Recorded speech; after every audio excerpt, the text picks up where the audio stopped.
യമനിൽ നിമിഷപ്രിയ വധശിക്ഷയും കാത്ത് കിടക്കുന്നു. അവസാനത്തെ പിടിവള്ളിയും വിട്ടു. യമൻ പ്രസിഡൻറ്റ് വധശിക്ഷ മാപ്പ് നൽകണമെന്ന് പറഞ്ഞത് ആ അപേക്ഷയും തള്ളി. പാലക്കാട്ടുകാരിയായ നിമിഷപ്രിയയെ ഈ മാസാവസാനം 1 മാസത്തിനുള്ളിൽ വധശിക്ഷയ്ക്ക് വിധിക്കും എന്നാണ് പുറത്തു വരുന്ന വാർത്തകൾ. 2009 മുതൽ യമനിൽ നേഴ്സായിട്ട് ജോലി ചെയ്യുകയാണ് പാലക്കാട്ടുകാരിയായ നിമിഷപ്രിയ. പാലക്കാട്ട് കൊല്ലങ്കോട് സ്വദേശിയാണ് നിമിഷപ്രിയ. യമനിൽ ജോലി ചെയ്തു 2009 മുതൽ. അതിനുശേഷം തൊടുപുഴക്കാരൻ ടോമി എന്നൊരാളെ വിവാഹം കഴിച്ചു. അവർ ഒന്നിച്ചവിടെ ജോലി ചെയ്തുകൊണ്ടിരുന്നു. 2017 യമൻ പൗരൻ കൊല്ലപ്പെടുന്നത്. തലാൽ അബ്ദു മെഹദി എന്ന ആൾ നിമിഷപ്രിയയും ചേർന്ന് അവിടെ ഒരു ഹോസ്പിറ്റൽ ചെറിയ രീതിയിൽ നടത്തി തുടങ്ങി. യമനിലെ യമൻ പൗരനുണ്ടെങ്കിൽ ഒരു പൗരന് ഉണ്ടെങ്കിൽ മാത്രമേ അവിടെ ഒരു പ്രസ്ഥാനം തുടങ്ങാൻ ഒക്കുള്ളൂ. വിദേശികൾക്ക് ആർക്കും അവിടെ ഒന്നും ചെയ്യാൻ കഴിയില്ല. അതുകൊണ്ട് തലാൽ എന്ന് പറഞ്ഞ ആൾ നിമിഷപ്രിയയും ചേർന്ന് അവിടെ ഒരു നഴ്സിംഗ് ഹോം തുടങ്ങി. നല്ല രീതിയിൽ മുന്നോട്ട് പോയി. യമനിൽ തന്നെയുള്ള ഒരു യുവതി ആ നഴ്സിംഗ് ഹോമിൽ ജോലി ചെയ്യുന്നുണ്ട്. അതിനുശേഷം തൊടുപുഴക്കാരൻ ടോമിയെ വിവാഹം കഴിച്ച് അതൊരു കുട്ടിയുണ്ടായി. ആ കുട്ടിയുടെ മാമോദിസ തൊടുപുഴയിൽ നടക്കണം. അപ്പോൾ അതിന് ആ കുട്ടിയുമായി ടോമി ഇന്ത്യയിലേക്ക് പോന്നു, കേരളത്തിൽ വന്നു. കൂടെ നിമിഷപ്രിയയും വന്നു. നിമിഷപ്രിയയുടെ പാർട്ട്ണറായ തലാൽ അബ്ദു മെഹദിയും കൂടെ വന്നു. അയാളും തൊടുപുഴയിൽ വന്നു. കുട്ടിയുടെ പള്ളിയിലെ ചടങ്ങുകളെല്ലാം കഴിഞ്ഞ് അവർ മടങ്ങിപ്പോയി. പക്ഷേ ആ സമയത്ത് തലാൽ അബ്ദു മെഹദിയും നിമിഷപ്രിയയും മാത്രം മടങ്ങിപ്പോയി. ഭർത്താവ് ടോമിയും കൊച്ചും തൊടുപുഴ വീട്ടിലായി. 2015 അവർ യോജിച്ച് ചേർന്നുകൊണ്ടുള്ള ഈ നഴ്സിംഗ് ഹോം തുടങ്ങിയതെങ്കിലും 2017 തലാൽ മെഹദി കൊല്ലപ്പെട്ടു. അയാൾ ഒരു പ്രത്യേക സ്വഭാവക്കാരനും ഇവരെയൊക്കെ ഉപദ്രവിക്കുന്ന ആളും പണം കിട്ടിയില്ലെങ്കിൽ എന്തും ചെയ്യുന്ന ആളും അവരുടെ വരുമാനം മുഴുവൻ വൈകിട്ട് എടുത്തുകൊണ്ട് പോവുകയും അവിടുത്തെ ജോലിക്കാരെയും മറ്റും ഉപദ്രവിക്കുകയും ഭീഷണിപ്പെടുത്തുകയും ചെയ്യുന്നൊരു പ്രത്യേക സ്വഭാവക്കാരനാണ്. മദ്യപാനിയാണ്.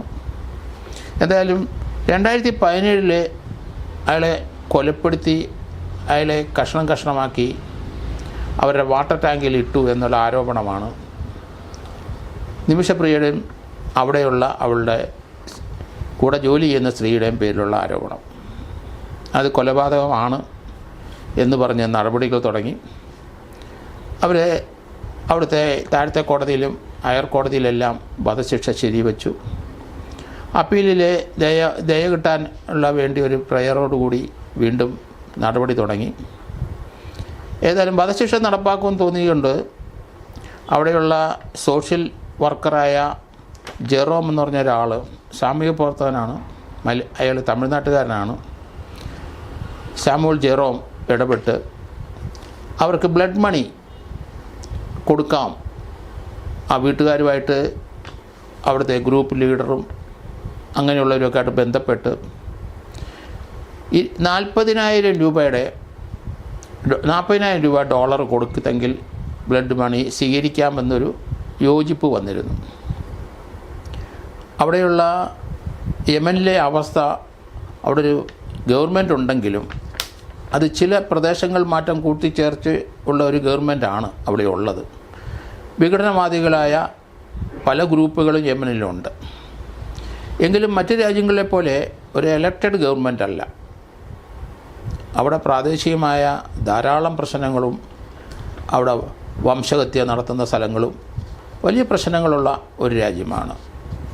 ആ യമനിൽ അവർ ആ റെഡ് സീ കൂടെ പോകുന്ന ആ കപ്പലുകളെല്ലാം ആക്രമിച്ച് അതിൽ നിന്നുള്ള ലൂട്ട് ചെയ്യുന്ന സ്വഭാവമുണ്ട്. പുറം കടലിൽ വെച്ചും ഇവർ ലൂട്ട് ചെയ്യും. അങ്ങനെ ഇന്ത്യയുടെ ചരക്കപ്പൽ ആക്രമിച്ച് ഇന്ത്യയുടെ നേവിയുടെ നമ്മുടെ ഷിപ്പുകൾ അവിടെ പോയി അത് എതിർത്തു. അവരെ തോൽപ്പിച്ചു. നമ്മുടെ സാധനങ്ങളും നമ്മുടെ ബോട്ടുകളും ഒക്കെ തിരിച്ചു കൊണ്ടുപോയ ചരിത്രമുണ്ട്.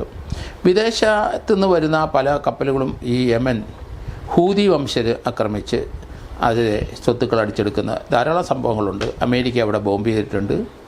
ഇസ്രയേലും അവരുമായിട്ട് ശത്രുതയിലാണ്.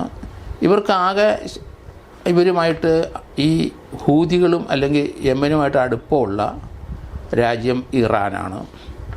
അപ്പോൾ ഇറാനിൻ്റെ സഹായം ഇവർക്ക് എപ്പോഴും ലഭിക്കും. അതുകൊണ്ട് ഈ ഒരു പ്രശ്നം അവിടുത്തെ ഗവൺമെൻറ് അത് എലക്റ്റഡായ സുശക്തമായ ഒരു ഗവൺമെൻറ് അല്ല, പ്രാദേശിക രീതിയിൽ അക്രമം അടിച്ചമർത്തി അങ്ങനെയുള്ള ഒരു ഗവൺമെൻറ്റാണ്. അതുകൊണ്ട് ഇപ്പം നിമിഷപ്രതിയുടെ ചില സാഹചര്യങ്ങൾ അല്ലെങ്കിൽ അവരുടെ ആ ട്രൈബ് ഏരിയയിലുള്ളവരെ തൃപ്തിപ്പെടുത്താനൊക്കെ വേണ്ടിയിട്ട് വധശിക്ഷ നടപ്പാക്കാൻ തന്നെ പ്രസിഡന്റ് തീരുമാനിച്ചു.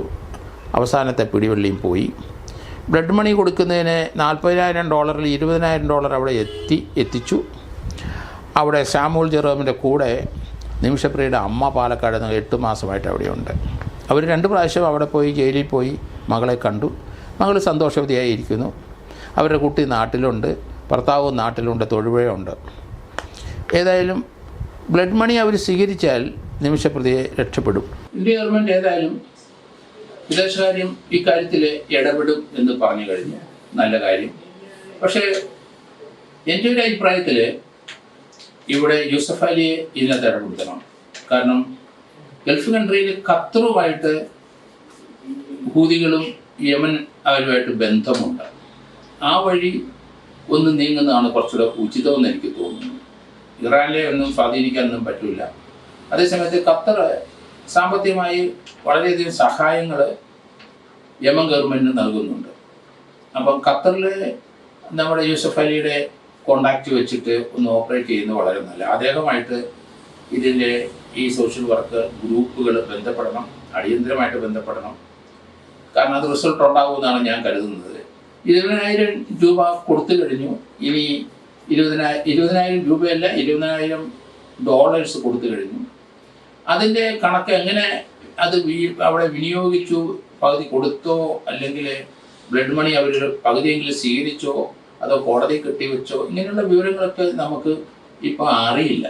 അതുകൊണ്ട് ബ്ലഡ് മണി പകുതി കൊടുത്തവർ ബാക്കിയുടെ കൊടുക്കാതെ അതിൻ്റെ കണക്കുകൾ ബോധ്യപ്പെടുത്തിയിട്ട് ബാക്കി കൊടുക്കാമെന്ന് കരുതുന്നുമുണ്ട്. ഏതായാലും പണം ഒരു പ്രശ്നമല്ല, കാരണം മലയാളികളെല്ലാവരും സഹായിക്കും. അതുതന്നെയല്ല നമുക്ക് ഗൾഫിന് ഉള്ള കോണ്ടാക്റ്റിൽ മാത്രമേ ഇതിൽ നിന്നൊരു പോംവഴി ഉണ്ടാകാൻ കഴിയുള്ളൂ. അതുകൊണ്ടാണ് ഞാൻ പറഞ്ഞു യൂസഫ് അലി അദ്ദേഹവുമായി ബന്ധപ്പെടണം, അദ്ദേഹത്തിനെ ഇതിനകത്ത് ഇടപെടുത്തണം. ഈ കുട്ടി നിമിഷപ്രിയയുടെ ജീവൻ രക്ഷിക്കണമെങ്കിൽ അതേ നമുക്ക് മാർഗമുള്ളൂ. അവിടുത്തെ ഗവൺമെൻറ് മേഴ്സി പെറ്റീഷൻ ഇപ്പം അത് അവർ തള്ളി. അതുകൊണ്ട് ഇപ്പം ഹോപ്പ്ലെസ് ആണ് കാര്യങ്ങൾ. 30 ദിവസത്തിനകം വിധി നടപ്പാക്കുമെന്നാണ് വാർത്തകൾ വരുന്നത്. അതിനു മുമ്പ് ബാക്കിയുള്ള പണം കൊടുത്തിട്ട് കുറച്ച് കൈമുടക്കൊക്കെ അവിടെയും കൊടുക്കേണ്ടി വരും. അതിന് $20,000 മാത്രമല്ല, $25,000 കൂടെ കളക്ട് ചെയ്ത് എത്രയും പെട്ടെന്ന് ജെറോമിനെ ഏൽപ്പിക്കണം. അതേ സമയത്ത് സമ്മർദ്ദം വരേണ്ടത് യൂസഫ് അലിയുടെ കെയർ ഓഫിൽ ആ രാജ്യത്തിലുള്ള അവിടുത്തെ നീതിന്യായ വ്യവസ്ഥയായിട്ട് ബന്ധപ്പെട്ട് നിൽക്കുന്ന വകുപ്പുകാരുമായിട്ട് ബന്ധപ്പെടണം. ഗവൺമെൻറ് ഓഫ് ഇന്ത്യയുടെ ഇന്റർഫിയറൻസ് ഏതായാലും ഉണ്ടാകും എന്ന് പറയുന്നുണ്ട്. അതുകൊണ്ട് കാര്യങ്ങൾ വളരെ ക്വിക്കായിട്ട് നമ്മൾ നീക്കിയില്ലെങ്കിൽ നിമിഷപ്രിയയുടെ ജീവൻ നഷ്ടപ്പെടാനുള്ള സാധ്യത കൂടുതലാണ്. കാരണം യമൻ എന്ന സ്ഥലത്ത് അവർക്ക് മനുഷ്യബന്ധങ്ങൾക്കൊന്നും വലിയ പ്രാധാന്യം കൊടുക്കാത്തവരാണ്. പ്രാദേശികമായ ഗ്രൂപ്പുകൾ ഓരോ പ്രൊവിൻസും ഭരിച്ചുകൊണ്ടിരിക്കുന്ന സ്ഥലമാണ് അവിടെ. അതുകൊണ്ട് സ്ത്രീകളും പുരുഷന്മാരും കുട്ടികളും ഒന്നും ഒരു മാനദണ്ഡം അവർക്ക് ആ കാര്യത്തിലില്ല. ആരെ വേണേലും കൊല്ലും, ആരെ വേണേലും വകവരുത്തും. അങ്ങനെയാണ് അവരുടെ പാരമ്പര്യം. അങ്ങനെയാണ് വംശീയമായ ചേരിപ്പോരുകളും സംഘടനകളും കൊലപാതകങ്ങളും നടക്കുന്ന സ്ഥലങ്ങളാണ് യമൻ. വളരെയധികം വംശീയ ഗ്രൂപ്പുകൾ അവിടെയുണ്ട്. അവർ ഇൻഡിപെൻഡൻ്റ് ആയിട്ട് നിൽക്കുന്ന ഗ്രൂപ്പുകളാണ്. അവർക്ക് ജനാധിപത്യം എന്താണെന്ന് അറിയില്ല, സോഷ്യലിസം എന്താണെന്ന് അറിയില്ല. അതുകൊണ്ട് കൃത്യമായി ഒരു ഇടപെടൽ വന്നെങ്കിൽ മാത്രം അതിനുള്ള പണം കൊടുത്ത് മാത്രമേ നമുക്ക് സ്വാധീനിക്കാൻ കഴിയുള്ളൂ. പക്ഷേ വീട്ടുകാർക്ക് മാത്രം പണം കൊടുത്തുകൊണ്ട് ചിലപ്പോൾ രക്ഷപ്പെടുമെന്ന് എനിക്ക് തോന്നുന്നു. അവിടുത്തെ സാഹചര്യം മനസ്സിലാക്കുമ്പോൾ ഇടനിലക്കാർക്ക് പലർക്കും പണം കൊടുക്കേണ്ടി വരും. $25,000 ഉടൻ സമാഹരിച്ച് അത് യൂസഫ് അലി മുഖേന അവരുമായിട്ട് ബന്ധപ്പെടണം. അവരുടെ ഏതെങ്കിലും ഒരു ഏജൻസി തീർച്ചയായിട്ടും അവിടുത്തെ ഏതെങ്കിലും ഗ്രൂപ്പ് ആയിട്ട് അദ്ദേഹത്തിൻ്റെ പബ്ലിക് റിലേഷൻ ബന്ധം ഉണ്ടാവും. അതുകൊണ്ട് കാരണം ഒമാനിൽ അദ്ദേഹത്തിന് ഇതുപോലെ ബിസിനസ് ഉള്ള സ്ഥലങ്ങളാണ് തൊട്ടടുത്ത രാജ്യം. അപ്പോൾ ആ കെയർ ഓഫിൽ അദ്ദേഹത്തിന് മുന്നോട്ട് പോകാൻ സാധിക്കും എന്നാണ് ഞാൻ കരുതുന്നത്. എന്തായാലും ഇനിയുള്ള ഈ ജനുവരി 1 കഴിഞ്ഞു. ഇനിയുള്ള നിമിഷങ്ങൾ വളരെ എണ്ണപ്പെട്ട നിമിഷങ്ങളാണ്. ചിലപ്പം വിധി അവർ നടപ്പാക്കി കളയും. കാരണം ഇതൊരു വധശിക്ഷ അവരെ സംബന്ധിച്ചിടത്തോളം കൃത്യമായി ഇവർ ചെയ്തു ഉള്ള തെളിവുണ്ടെന്നുള്ള രീതിയിലാണ് ഇതുവരെയുള്ള കാര്യങ്ങൾ മുന്നോട്ട് പോയത്. പക്ഷേ നിമിഷപ്രിയയുടെ അവിടെ ഒരു ഡോക്ടർ അവിടെ വരുന്ന ആളുണ്ട്. ഈ സംഭവത്തിന് ശേഷം അയാൾ അപ്രത്യക്ഷമാണ്. അയാൾ യമൻകാരനാണ് എങ്കിലും അയാളെപ്പറ്റി വിവരങ്ങളൊന്നും ഇല്ല എന്നുള്ള വാർത്തകളും വെളിയിൽ വരുന്നുണ്ട്. എന്തായാലും അതിനകത്തൊരു സംശയമുണ്ട്, ഇവർ നേരിട്ട് ഈ മർഡർ ചെയ്തിട്ടുണ്ടോ ഇല്ലെന്നുള്ള കാര്യത്തിൽ സംശയം വരുന്നുണ്ട്. എന്തായാലും അവിടുത്തെ നാട്ടു നിയമം അനുസരിച്ചുള്ള കാര്യങ്ങളെല്ലാം മുന്നോട്ട് പോയി വധശിക്ഷ ചെന്ന് കാര്യങ്ങൾ എത്തി. ഇനി ഈ രീതിയിൽ ബ്ലഡ് മണി കൊടുത്ത് മാത്രമേ നമുക്ക് അത് ആ നിമിഷപ്രിയയെ മോചിപ്പിച്ചു കൊണ്ടുവരാൻ കഴിയുള്ളൂ.